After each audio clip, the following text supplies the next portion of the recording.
And now we come to the book of Leviticus. Leviticus is one of the strangest books of the Bible. What is it about? It's about holiness. And it's about, especially for us, it's a rather strange. It is about how God laid out the rules so that the Israelites could be holy and therefore they could worship and come into his presence. The Old Testament isn't intended for anybody other than Israel. He fulfilled the Levitical law already. He is our sacrifice. Much said about God's mercy, much said about his grace. There is a great emphasis on the fact that God forgives, that he empowers. Almost nothing is said about the law of God, about the judgment of God, about the heinousness of violating his law and the just consequences of such a violation. And so, in a sense, the gospel, which means the good news, is stripped of what is really good because people don't know what is really bad, which makes the good news such good news. Welcome to Diggin Deeper, a simple Bible study where we dig deeper into the Word of God. Thank you for joining me. I am your host, Billy Ray Parrish. For today's study, we will finish book of Leviticus by studying Leviticus Chapter 27. By doing so, we are finished with the first 3 books of the Bible. Leviticus is the 3rd book of the Torah and the Old Testament to provide instruction and laws to guide a sinful people. However, as we have witnessed through the first 2 books of the Bible, God redeemed humanity time and time again. And the same is still true today, but it requires a relationship with a holy God. As you have already learned, Leviticus is filled with many laws that may not seem normal based on today's standards, and while most of these acts are condemned today, not all are, unfortunately. They were not during this period of history. God gives these laws to Israel during this period of history for a reason. Leviticus chapter 27 is made up of 34 verses beginning with verse 1. Leviticus chapter 27 opens with God instructing Moses on the rules for making vows and dedications to the Lord, including the valuation of human beings for such vows. Verse 2 discusses the importance of making a solemn vow or commitment to God and dedicating oneself to his service. It emphasizes the significance of such vows and the need for careful consideration before making them. This verse introduces the concept of valuation, where the person making the vow assesses the value of what they are dedicating to the Lord. This valuation is not based on monetary worth, but rather on the commitment and dedication to God. Verse 3 describes the valuation of individuals consecrated by a vow to the Lord, specifying the value of a male from 20 to 60 years old is 50 shekels of silver, and for a female of the same age, it is 30 shekels of silver. This valuation is based on the individual's ability to contribute labor, particularly in an agricultural society where physical strength was a significant factor. The higher valuation for males reflects their perceived greater capacity for labor-intensive work compared to females. Verse 4 specifies the monetary value set for a female dedicated to the Lord through a vow, which is 30 shekels of silver. This valuation system was part of a broader structure where individuals could make vows dedicating themselves or others to God, reflecting the societal and economic roles of the time. The values were not about personal worth, but were based on the practicality of production in an agrarian society, where males were typically expected to perform more labor-intensive work than females. Verse 5 states that if a person making the vow is between the ages of 5 and 20 years old, the value of the vow is to be assessed at 20 shekels for a male and 10 shekels for a female. Verse 6 explains that the person is from a month old to 5 years old. The assessment is 5 shekels of silver for a male and 3 shekels of silver for a female. This valuation reflects the practicality of labor in an agrarian society, where males were generally expected to contribute more to manual labor as they grew older, and not because of any inherent difference in worth between genders. Verse 7 specifies that a male from 60 years and older is worth 15 shekels, while a female of the same age is worth 10 shekels. Verse 8 outlines a provision for those who make a vow to consecrate a person to the Lord but are unable to pay the specified monetary value due to poverty. In such cases, the person to be dedicated is presented to the priest, who will determine a price based on the ability of the one making the vow to pay. This ensures no one is prohibited from fulfilling a vow due to financial constraints. Verse 9 states that if a person consecrates an animal that is acceptable as an offering to the Lord, the animal becomes holy and cannot be redeemed. This means that the animal must be used for a religious purpose, typically as a sacrifice, and cannot be exchanged for another animal, or redeemed for money, which emphasizes the sanctity of the vow and the importance of fulfilling it as promised. In verse 10, if a person vows to give an animal to the Lord, they must not exchange it for another animal, whether a good one for a bad one or vice versa. If they do exchange one animal for another, both the original and the substitute become holy and must be dedicated to the Lord. Verse 10 emphasizes the importance of keeping one's vows and the sanctity of the offerings made to God. It teaches that once an item is consecrated to the Lord, it must be treated with reverence and not altered or substituted without proper consideration. Verses 11 and 12 explain the rules for consecrating unclean animals that are not suitable for sacrifice to the Lord. For example, if someone vows an unclean animal, they must present it to the priest, who will then determine its value based on its condition, either good or bad. The value set by the priest is final. If the person wishes to redeem the animal, they must pay the determined value plus an additional fifth part. In verse 13, a person that consecrated themselves to the Lord and later wished to redeem the vow, they would need to pay the redemption price plus an additional fifth of that price to the priest. This ensures that the person pays a fair amount for the redemption of their vow, reflecting the seriousness of the commitment they initially made. Verses 14 and 15 explain the process of consecrating a house to the Lord. If a person dedicates their house as holy to the Lord, the priest will assess its value as either good or bad. If the person who consecrated the house wishes to redeem it, they must add a fifth to the price set by the priest, and then the house will again belong to them. Verses 17 and 18 explain if a person dedicates a field to the Lord immediately following the year of Jubilee, the valuation of the field remains as is. This means the value of the field is fixed according to the initial assessment at the time of dedication. The value is then adjusted by deducting the number of years that have passed since the last Jubilee from the original valuation, reflecting the economic realities and ensuring fairness in the dedication process. Verse 19 means that if someone dedicates a field to God, but later decides to redeem it, they must pay a fifth 20% more than the appraised value to the priests in the sanctuary. Why 20%? This addition of a fifth 20% is interpreted as a form of penalty or interest for redeeming something that was consecrated to God. It signifies the seriousness of the dedication and the cost of redemption.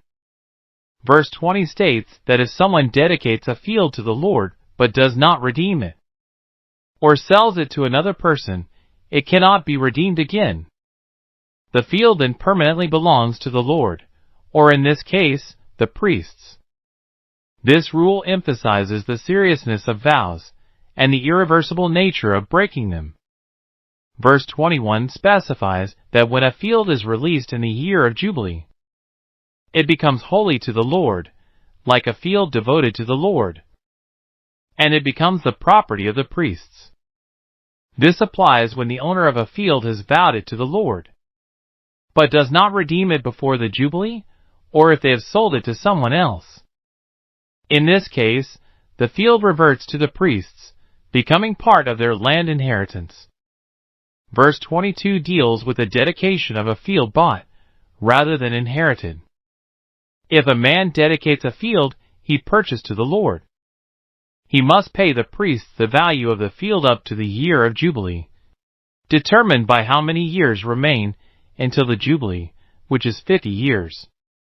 This means the land doesn't revert to the original owner, but is considered dedicated to God until the Jubilee year. Verses 23 and 24 explain the valuation process for a field dedicated to the Lord, but not a family inheritance that is later redeemed or sold. If the field is redeemed, the priest will calculate its worth based on the years remaining until the Jubilee, and the Redeemer will pay the full amount on that day as a holy offering. If the field is sold, it becomes holy and cannot be redeemed, belonging to the priest. If a man dedicates a field he purchased, it reverts to its original owner, not the purchaser, in the year of Jubilee. This signifies that the land could only be dedicated for the period of time the purchaser had ownership, until the Jubilee year. Verse 25 states that all valuations for dedicated items vowed to God should be based on the standard shekel of the sanctuary, which is equivalent to 20 gerahs. This verse provides a standard unit of weight and value for determining the worth of vowed property, whether it be land, houses, or people. Verse 26 states that no one should dedicate the firstborn of an animal to the Lord, as the firstborn already belongs to the Lord. This applies to both cattle and sheep. If a firstborn animal was unclean, it could be redeemed at a cost or sold. And verse 27 means that if someone vowed an unclean animal to God, they could redeem it by paying a priest-determined price plus a fifth of that value. According to Bible study tools, if the owner chose not to redeem the animal, it would be sold for sacred use. The purpose was to manage vows made in zeal, allowing for redemption, or use of the vowed item for the temple's benefit. Verse 28 states that anything dedicated to the Lord through a vow, including people, animals, or land, cannot be sold or redeemed. It becomes most holy unto the Lord, and is irrevocably set apart for His purposes. This means it cannot be returned to common use, or exchanged for money, which is further illustrated by verse 29, a person, or object devoted to destruction by God, or the people cannot be redeemed or bought back. This applies to those devoted to death for capital crimes, or those designated for total destruction. It signifies that such things are set apart for divine judgment and cannot be reclaimed.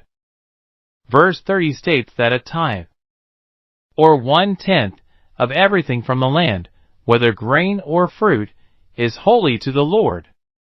This signifies that all such produce belongs to God, and should be dedicated to Him as an act of acknowledgement and gratitude for His provision. Here, the tithe is not just a financial offering, but a sacred dedication of a portion of one's harvest to God. Verse 31, similar to a house or field, if someone wants to buy back a part of their tithe, they must add a fifth, or 20% of its value to it. This rule applies when someone had set aside a portion of their produce or goods as a tithe, the 10% dedicated to God. but later wish to keep that portion for themselves. By adding a fifth, they are essentially buying back the tithe, but at a higher cost, demonstrating the sanctity of the tithe. Verses 32 and 33 explain every 10th animal from a herd or flock that passes under the shepherd's rod is to be holy to the Lord, meaning it is set apart for religious use and cannot be redeemed or exchanged. The phrase passing under the rod refers to a method of counting animals, where they were made to pass in a single file, and every 10th animal was marked as holy. The animals designated as holy belonged to the Lord, and could not be redeemed or exchanged for another animal, whether good or bad, which ensured a fair and unbiased tithe, reflecting God's provision from the flock, and emphasizing the importance of giving back to God from what He has provided.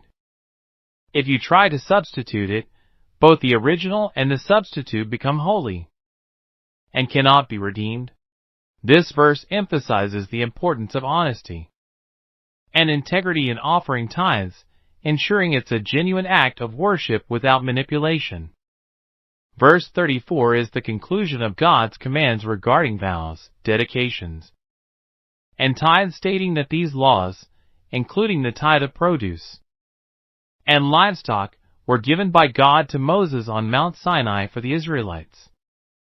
Essentially, it's a concluding statement emphasizing the origin and purpose of the preceding laws.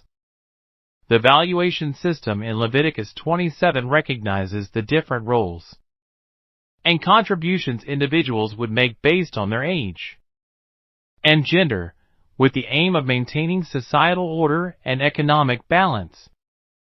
The chapter acknowledges that if someone is too poor to pay the valuation, the priest will determine a value according to what the vower can afford, ensuring that the economic disparity does not prevent individuals from fulfilling their vows. The values are based on the economic worth of individuals as workers for a given number of years, reflecting the societal norms of the time. Verse 16, if a man dedicates a part of his inherited field to the Lord, its value is determined based on the amount of seed required to sow it. Specifically, an homer of barley seed is valued at 50 shekels of silver. The way this process broke down, the practice of dedicating property, whether fields, houses, etc., to the sanctuary. However, individuals might later desire to redeem the property they had consecrated. The priests would appraise the value of the dedicated item. To redeem it, the owner would have to pay the priest the appraised value plus an additional 20%. Tithing is not just about giving a portion of one's income, it's a spiritual act of recognizing and honoring God's sovereignty and generosity. The tithes were also used to support the priestly tribe of Levi, who served in the temple and dedicated their lives to religious duties. Tithing, of any sort, highlights the importance of honoring God with a portion of one's possessions, recognizing that everything belongs to Him. We have reached the end of our Bible study today for Leviticus chapter 27. I am excited to have finished another book in the Bible, this time Leviticus, and we will begin a new book the next time, the book of Numbers. I am thankful for each of you for continuing to tune into the program with me. We are beginning to put together an impressive list of programs. It's hard to believe we have finished the first 3 books in the Bible. There is no telling what the next studies will reveal, so join us next time for our Bible study here on Diggin Deeper, as we simply dig deeper into the Word of God. Before we go, if you liked what you just watched, like and share our content. It really helps us grow. And think about subscribing to our channel, which will help you keep up to date with all of our content. Once again, I am your host, Billy Ray Parrish, and until next time, thank you for joining us. Stay safe and God bless.